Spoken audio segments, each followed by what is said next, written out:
All right, everybody, welcome to Math with Grace.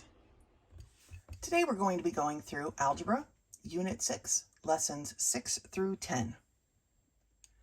Lesson 6 begins on page 26, and it's called Stem and Leaf Plots. And actually, we aren't going to be going over this lesson. Stem and leaf plots are kind of a crazy math thing. If you'd like to read it for yourself, go on ahead. But please do not forget to do your review lessons that start on page 27. But if you come back to a stem and leaf plot problem, you can skip it. On the quiz that's due at the end of the week, there is not a stem and leaf problem. But when we come back to take the unit test, there is one, and we will skip that one as well. All right, let's go on to Lesson 7. Lesson 7 begins on page 32, and it's titled Factoring Trinomials in the Form of x squared plus bx plus c. Now, factoring of perfect square trinomials, which we've done, right, follow a pattern, but the factoring of most trinomials requires the using the trial and error process. So if this is the trinomial we're starting with, x squared plus 9x plus 20, right? X squared is a perfect square, but 20 is not. So we can't use the perfect square trinomial pattern to solve this one. But we still know that we're going to end up with our x's split apart, right? So to factor the trinomial, first we write two sets of parentheses and use the square root of the first term as the terms of the two binomials. Okay, they're starting us off easy with a squared term with a coefficient of 1. Eventually we'll get to more complicated ones, but that's where they're starting us off. Now, something the book doesn't cover really well is what signs we put inside of our parentheses, right? For this problem, we have a positive and a positive, so we will actually have a positive and a positive inside our parentheses, okay, for our binomials. Eventually, we'll look at one that has a negative, and I'll show you how to handle that in a minute. But what we have to look at now is this term here, this 20, right? Basically, what we need to fill in these last two spots are two numbers that multiplied together will give us 20, but added together will give us 9. So what they've done here is they've given us the factors of 20. This is okay, but is 1 and 20 anywhere near going to be adding up to 9? So some of these are just seem silly to be putting in there, right? Because obviously 1 and 20 is way far from the answer that we're looking for. 2 and 10 is kind of close to being 9, right? But there's no world that 2 and 10 are going to equal 9. And then another term or another factor of 20 is the 4 and the 5, right? And that's what we're going to be looking at, because 4 times 5 is 20 and 4 plus 5 is 9. So those end up being the terms that we need, okay? So to factor x squared plus 9x plus 20 becomes the quantity x plus 4 times the quantity x plus 5. Okay, so we've successfully factored this. Now you could go back and check your work by using the FOIL method, right? X times x is x squared. X times 5 is a 5x. 4 times x is 4x. And 4 times 5 is 20. 5x plus 4x is 9x, so we're right back where we started, and our answer is correct. Let's take a look at example 1 on the next page. So here at the top of page 33, we have another trinomial. X squared minus 8x plus 15. So they've already got our parentheses here with our x terms in it. Now, to figure out what signs you need, okay, here I have a negative and here I have a positive. That means my two terms multiplied by each other gave me a positive, so I either need to have a positive and a positive or a negative and a negative, right? And the two terms in the middle are negative. That's my hint. We want these to both be negative, because a negative times a negative will give me a positive answer here, but a negative plus a negative will give me this negative answer here in the middle term, okay? So both of these need to be negative. So now, what are the factors of 15? Well, 1 and 15 is a factor of 15, but it's not going to get us anywhere near 8. So that one I wouldn't even think about wasting my time writing down. So what's another factor of 15? Well, it's 3 and 5, right? 3 and 5, 3 times 5 is 15. 3 plus 8 is 5. Not worrying about the negative signs right now because we already have them in our parentheses, right? 3 plus 5, whether it's positive or negative, is 8. So there we go, 3 and 5. And our work is complete. All right, let's take a look at one more example here. We've got the problem x squared plus 5x minus 24. They've split up our x's for us, so what signs do we need for this? Well, I have a positive here in the middle, but the answer here is negative. So how am I going to multiply two things together and get a negative answer? That's right, I'm going to have a minus and a plus, right? One negative answer, one positive answer. And then looking at this middle term as our clue here, it is positive. That tells me that whatever I write here by this positive sign has to be the larger of the two factors, okay? So what are my two factors for 24 that we're going to use? Well, not 1 and 24, right? I mean, sometimes you will use that, but it's pretty rare. Even this 2 and 12 is not going to get us anywhere near a 5, right? So what do we have else? We have a 3 and 8 and a 4 and a 6. Well, 4 and a 6 is either going, since we have one positive and one negative, it's going to get us a 2, right? 6 minus 4 would be 2. Well, what about my terms here, my 3 and my 8? Well, if my 8 is positive, remember I said the larger term needs to be positive, 8 minus 3 would give me a positive 5. So those are the terms that we need. The 8's got to go by the positive sign because my middle term has a positive sign, right? And my 3 then can be the negative. So let's just check our work. X times x is x squared. X times 8 is a positive 8x. Negative 3 times x is negative 3x. And negative 3 times 8 is a negative 24. 8x minus 3x is 5x. And we're right back where we started. So that is a correct answer. So remember, you can always go back and check your work using the FOIL method, which is something we've been doing for quite a bit now. All right, let's turn the page. Let's look at these problems here at the top of page 34.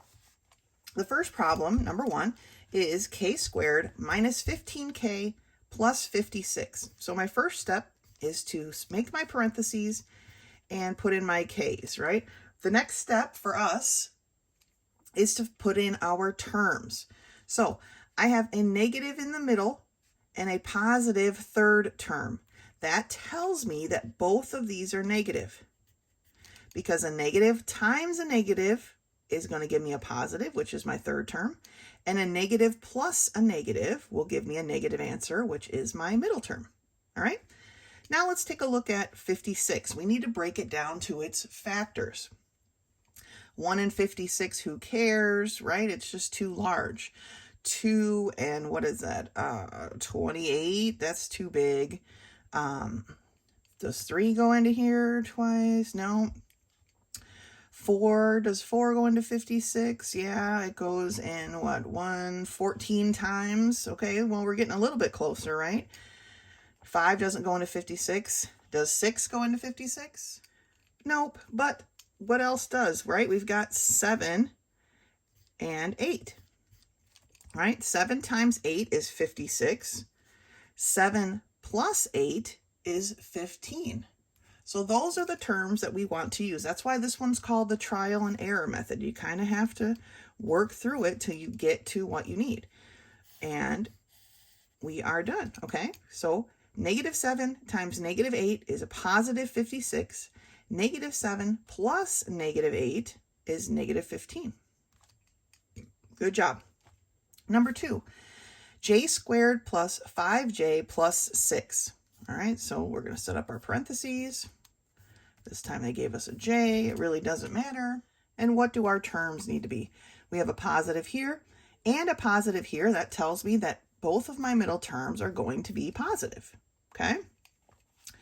Now, what terms of 6, or sorry, factors of 6 multiplied, give me 6, but added, give me 5.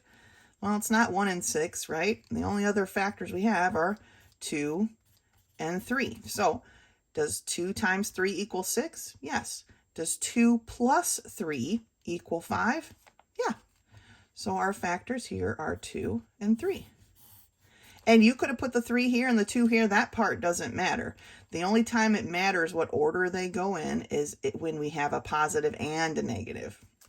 But when they're both negative or both positive, it doesn't really matter what order they go in. You don't have to put the smallest one. I usually end up putting the smallest number first and the larger number second, but that's just a habit that I have, okay? Let's look at number 3. X squared minus 3x plus 2. Okay, so step first, we're going to put up our parentheses. We're going to put in our x's. Now let's look at our signs. We have a positive multiplication term, right? But negative terms when we add them together. That tells us we need to have 2 negatives. Okay? Now, the factors of 2 are super simple, right? This one, we don't really have a choice. It's 1 and 2. So 1 times 2 is 2. Is 1 plus 2 3? It is. So 1 and 2.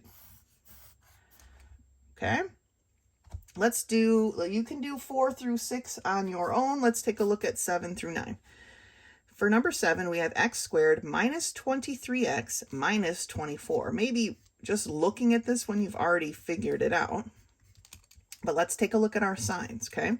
We have 2 negative signs. That tells us the only way we can multiply 2 things together and get a negative sign is if one is negative and one is positive, okay? Then looking at this middle term, I know, because it's a negative 23, that this negative term has to be the larger number, okay? And then what are my factors of 24 that added together are going to give me 23? Well, this is the 1 and the 24, right? They had to throw one of them in there. 1 times 24 is 24. 1 minus 24 is negative 23, right? So the negative term here has to be the 24, and this positive term has to be the 1. All right?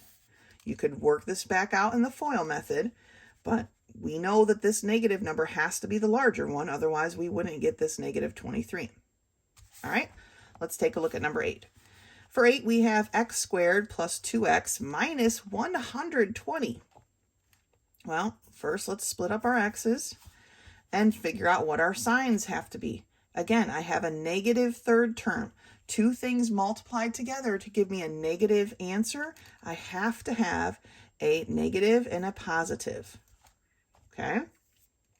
But the term in the middle here is a positive 2. That tells me that my positive term is the larger of the 2 terms. All right, so let's take a look at the factors. It's not going to be 1 in 120, right? 2 goes into here 60 times. Well, 60 minus 2 is not going to give me a 2. So let's drop into something that's more close, right? This number ends in a 0, so we know that it's a multiple of 10. So 10 times what gives me 120? Well, 10 times 12, right? So is 12 minus 10 2, a positive 2? It is. So my 12 has to go on the positive side. My 10 goes in the negative side. So negative 10 times 12 gives me a negative 120. Negative 10 plus 12 gives me that positive 2.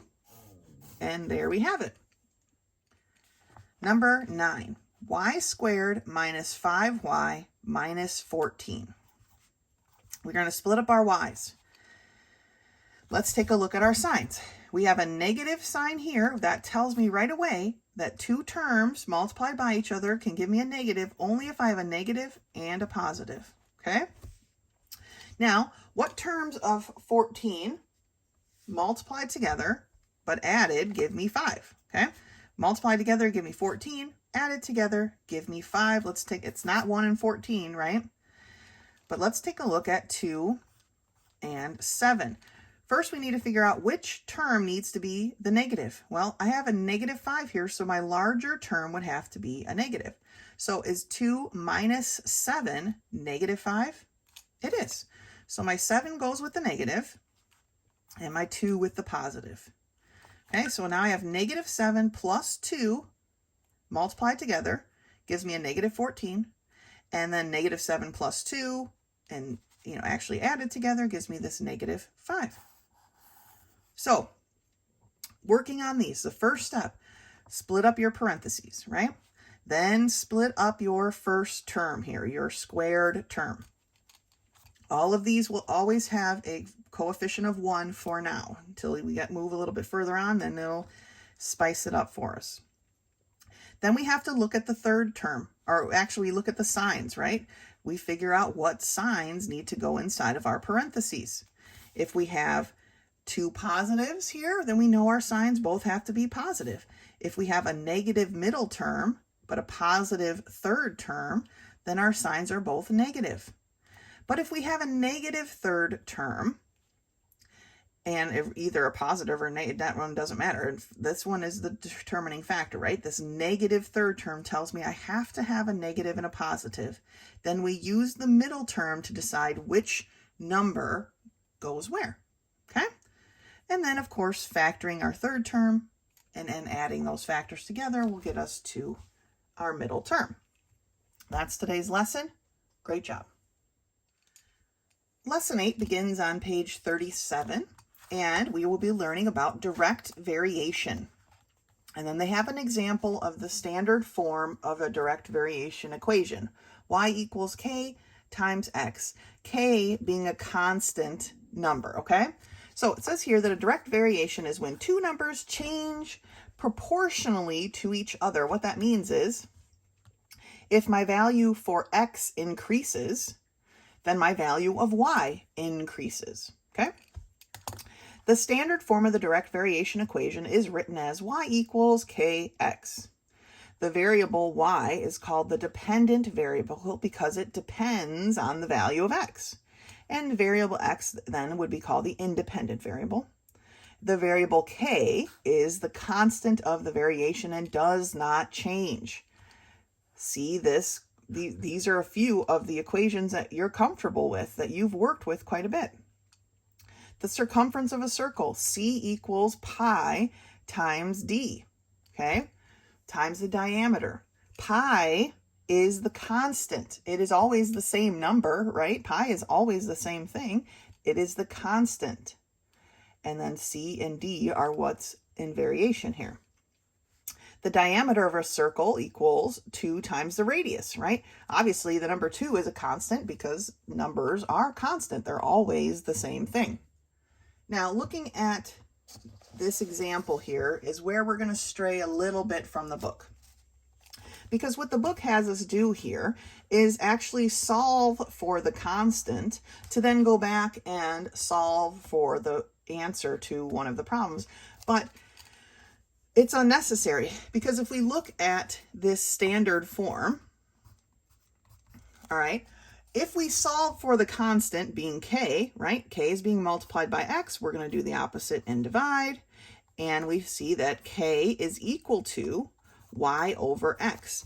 Well, if we use this in proportionality with itself, right, so say we have one set of terms, so y sub 1 over x sub 1 is equal, like a proportion, right, to y sub 2 over x sub 2, so some other set of terms, we can actually solve this problem without even figuring out what the value of k is. Like, it's unnecessary.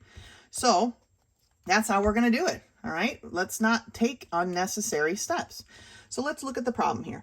If y varies directly as x, so this is what I want you to think of when it says that anything varies directly as anything else, okay?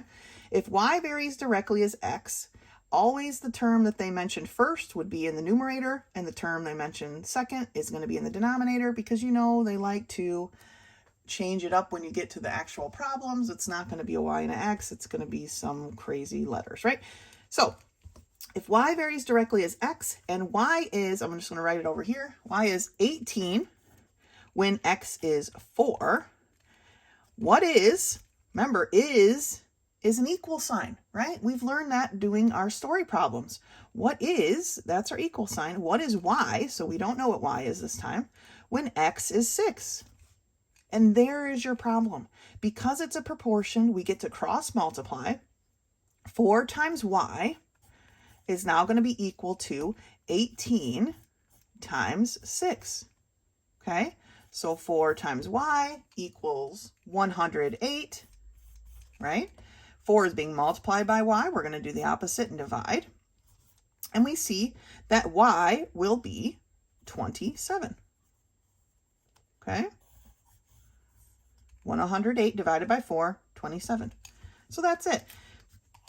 In the examples that they give you, they first have you solve for k using the first set of terms, right? The y is 18, x is 4.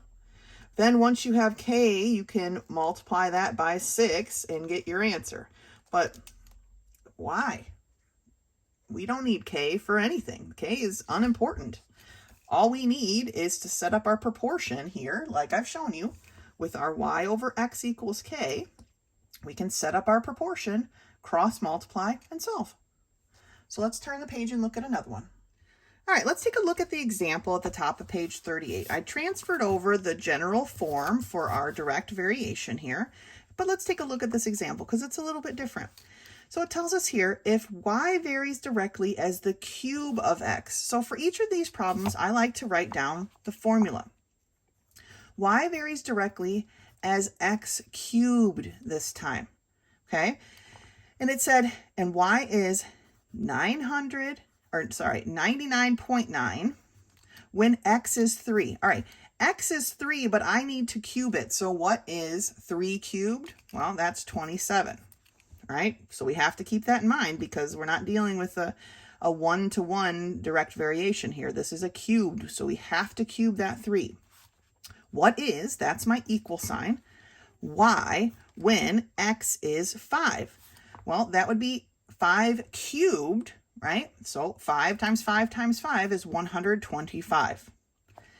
Now we can cross multiply because we have our proportion set up, and we get 27y is equal to 99.9 times 125. All right? So we have 27y is equal to 12,487.5. Okay, 27 is being multiplied by y. We're going to do the opposite and divide both sides by 27. And we see that y is equal to 462.5. Okay, so this time we had a y was equal to the cube of x. Okay, so that we had to take that into regards when setting up our proportion. When y is 99.9 and x is 3, but we had to cube our 3 to get 27. What is, that was our equal sign, y, when x is 5? Well, we had to cube that 5 that gave us this 125. Okay, then we could do our cross multiplying and solving for our variable. All right. Let's take a look at a couple of these problems on here at the bottom of the page. And then we're going to do a couple more of the extra practice problems with these because it only gave us 3 here to work on. But number 1 reads, if y varies directly as x, all right, so y is going to vary directly as x. That is the form that we're going to use. And y is 24 when x is 4. What is, that's my equal sign, y when x is 2.5. There we go. We've set up our proportion. Now we can cross multiply. So 4 times y is going to be equal to 24 times 2.5. All right.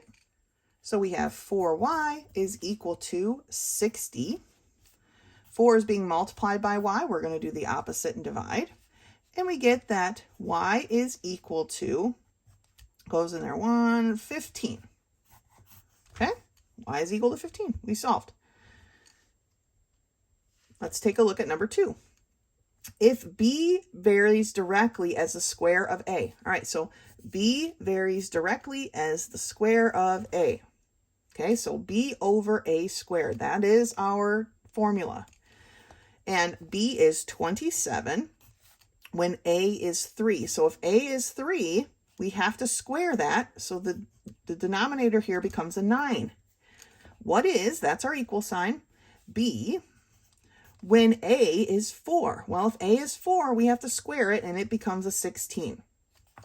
Now we can cross multiply.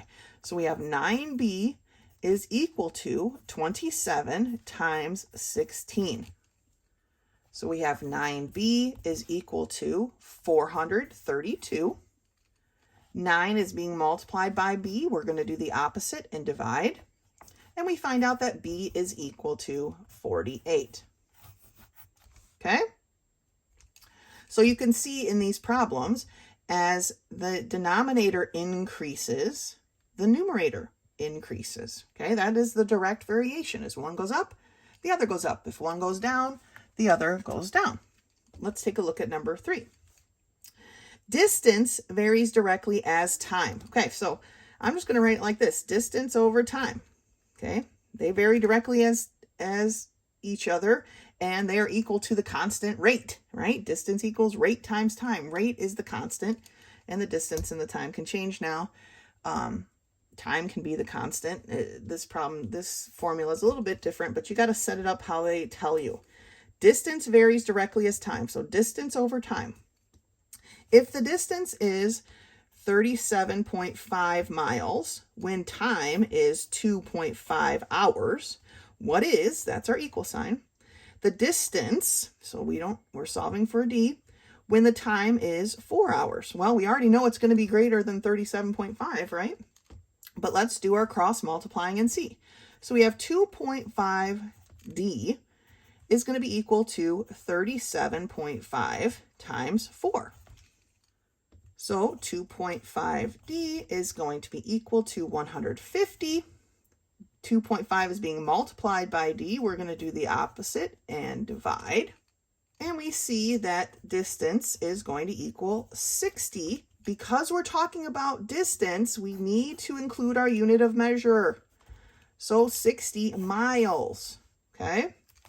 Here we weren't talking about anything specific. Here we are talking about a specific thing, miles. So we need to include that in our answer. So the distance would be 60 miles. All right, let's turn a couple of pages here and do some of the extra practice problems. So I'm on page 41. There's 2 more practice problems I want to work with you guys through. 37 reads, if n varies directly as m, so n is in the numerator, m is in the denominator, and n is a negative 13.8 when m is 2.3.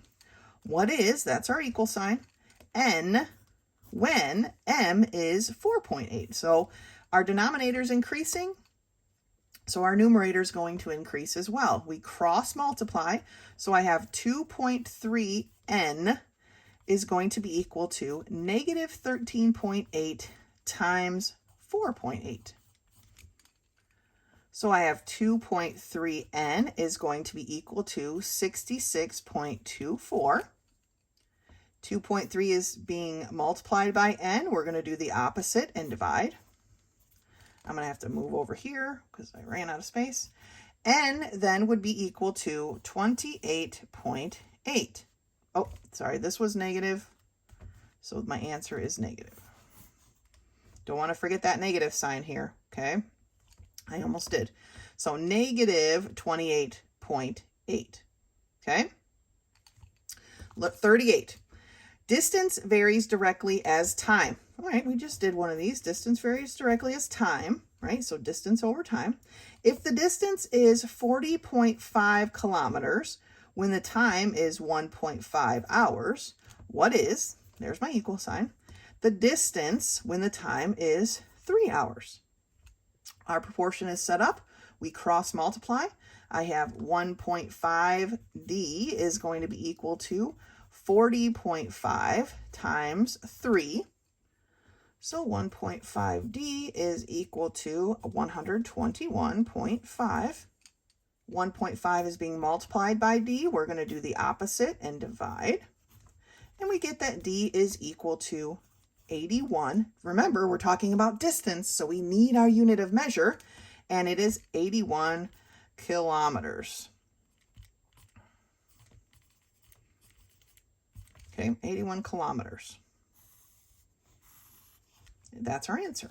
So when we're working with these direct variations, the easiest thing to do, first we want to set up our equation, right? N varies directly as M. It forms a fraction, basically, with the first variable listed being on top and the second variable being in the denominator. Then we can use that fraction to set up a proportion, okay? For this one, when N was negative 13.8, M was 2.3.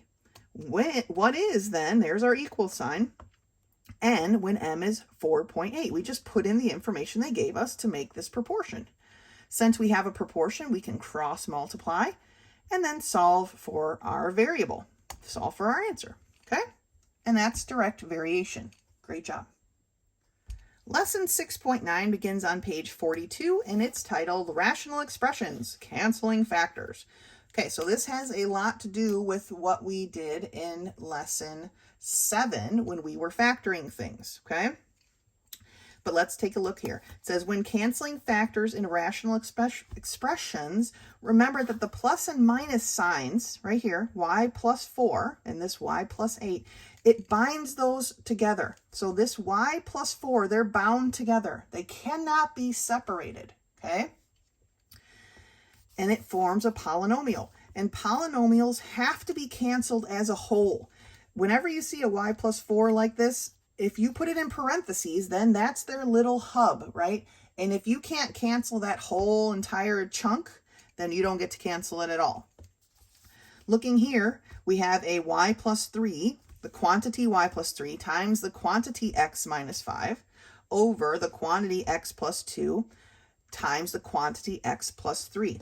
Because we have two quantities, or two expressions here that are in parentheses of x plus 3, we can cancel them because x plus 3 over x plus 3 is 1, right? Any number or expression over itself is a 1. So that's how we cancel these.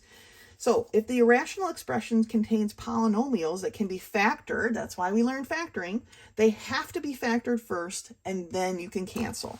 So looking at example 2 here, we see x plus 3 over x squared plus 7x plus 12. Well, the x plus 3 is bound together. That is its own thing. So I'm going to put it in parentheses right from the start. But now we need to factor the denominator. Using the skills we just learned, they factored it to the quantity x plus 4 times the quantity x plus 3. So now we have this x plus 3 over x plus 3. Those can be canceled. So the simplified expression is 1 because this became a 1, right? It didn't just disappear. 1 over this x plus 4 that's just didn't have anything to cancel with, okay? And so that's how we simplify these expressions. Looking at number 3, sometimes I wish this was multiplied through this 4x because sometimes we have to pull that 4x out ourselves when we're doing our factoring, okay? But we're given the term 4x times the quantity x squared minus x minus 2 over 6x squared plus 6x. This has two types of factoring. We have to factor the numerator and the denominator. In the numerator, we factor like we just learned in lesson 7, and we get 4x times the quantity x plus or x minus 2 times the quantity x plus 1.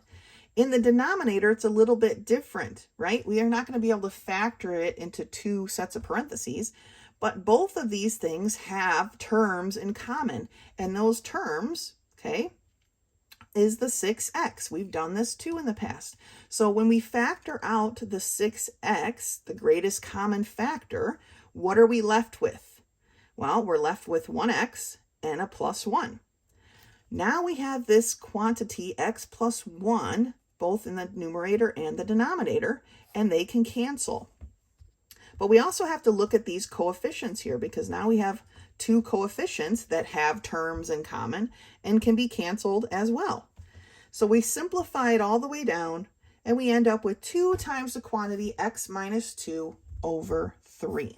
Okay, so a lot of factoring here, a lot of keeping track of what terms you have. So let's take a look at the top problems here on the top of page 43. The first term, or first problem, number 1, 18x to the third, y to the third over 3xy to the fourth. Now, this one doesn't have any signs, plus or minus, right? So we can cancel like we have done in the past. And let's start with this 18 and this 3, right? Because 3 goes into 3 one time and it goes into 18 6 times. Now I have an x to the third in the numerator and an x in the denominator. The x to the third is larger, so this x is going to come up, cross the line, you change your sign, and I end up with an x to the third minus 1, or x squared. So now I have, this one's gone, but this one becomes an x squared, okay? Then I have a y to the third over a y to the fourth. The 4 is the larger term, so my 3 is going to drop down. Remember, cross the line, change your sign. So I have y to the 4 minus 3, or y, right? So this is gone, and I'm left with just a single y. So I'm just going to scribble out the 4. Now I need to rewrite this so that it's actually legible. So in the numerator, I have 6x squared. And in the denominator, all I have left is this one single y. Okay, and that's it. I've simplified this problem as much as I can. And it's 6x squared over y. Try not to forget any terms here. I try to write them big. Sometimes I circle them if it gets a little messy, so I don't forget what's there. Number 2, same thing, right? I don't have any plus or minuses. There's nothing to factor. I just need to cancel. So 8 goes into 8 one time, and it goes into 24 3 times. R squared over R squared is 1, so they are just gone altogether.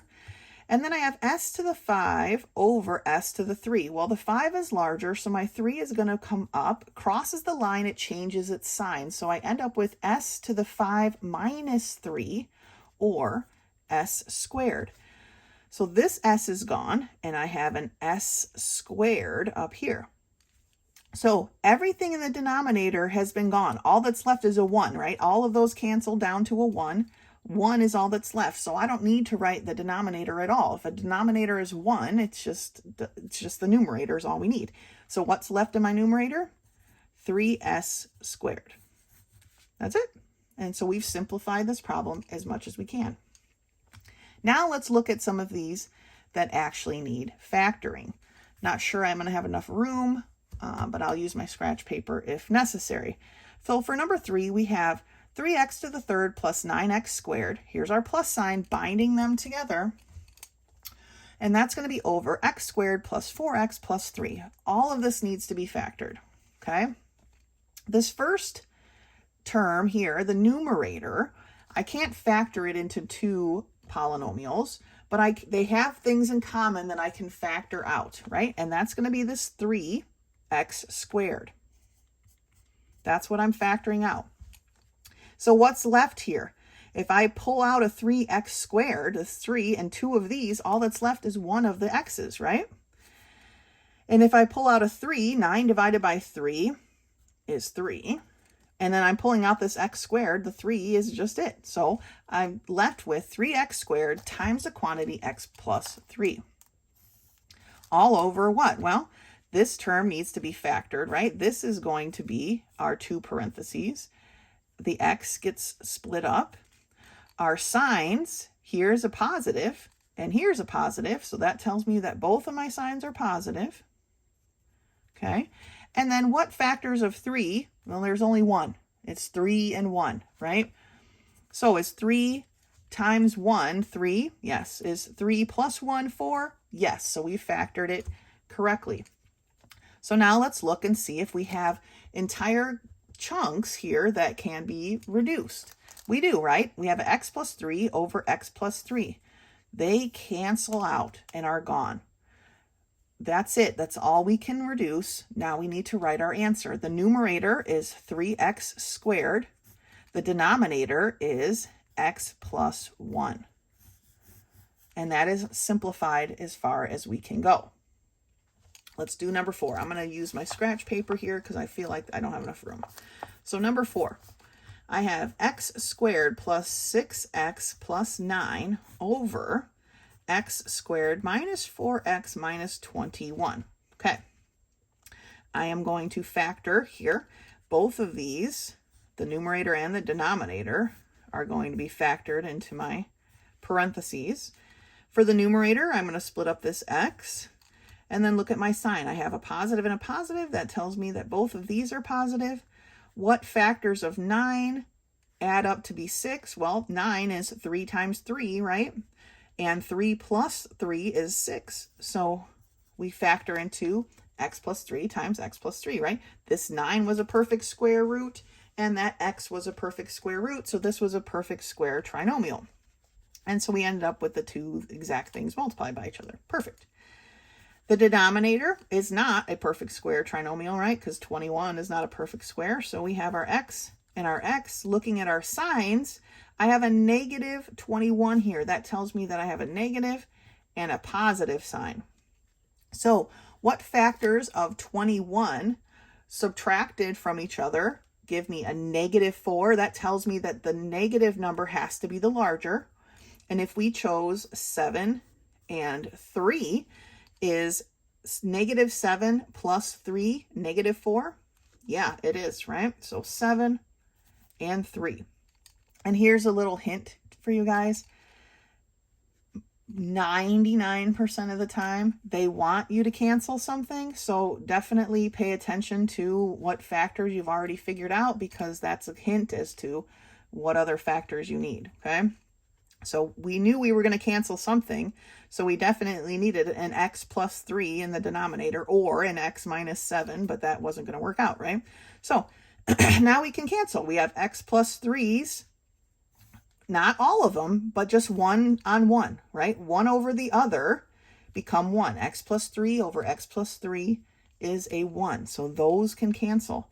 So what are we left with? Well, we're left with x plus 3 over x minus 7. They can't be canceled any farther. That is our answer. Taking a look at number 5, this one I can do right here because I only have 2 terms. So 2 terms don't split up like this, right? 2 terms become something that looks like this. So what do 4x and an 8 negative 8 have in common? Well, they have a 4 in common, right? So if I pull the 4 out, I'm left with x minus 2. What about an x squared minus 2x? Well, they have an x in common, right? If I pull an x out, I'm left with 1x here and a minus 2. Ding, ding, ding, ding, right? They want us to cancel something. So x minus 2 over x minus 2 is 1, so they cancel, and we're left with 4 over x as our simplified answer, all right? Number 6, we have 3x plus 6. They have something in common, right? That is the 3. When we pull out the 3, we're left with x plus 2, right? How many 3's are in 6? 2. So x plus 2. The denominator, don't fall into this trap, okay? You cannot pull anything out, but look what we have here. We have a perfect square in our x squared, and we have a perfect square in our 4. And we're missing our middle term. That's because this is a sum and difference binomial. Remember when we studied those? That tells us that both of these are x and a 2, but one is a positive, a sum, and one is a negative, a difference. Okay, these are sum and difference binomials. Remember that trick that we learned back a book or so ago?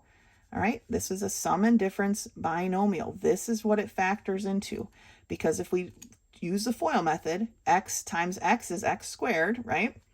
X times negative 2 is a negative 2x. I'm writing it real light because I want to erase it after we're done here. 2 times x is a positive 2x. See, those cancel each other out and they're gone. 2 times negative 2 is that negative 4. So we checked our work. We are correct, sum and difference binomial.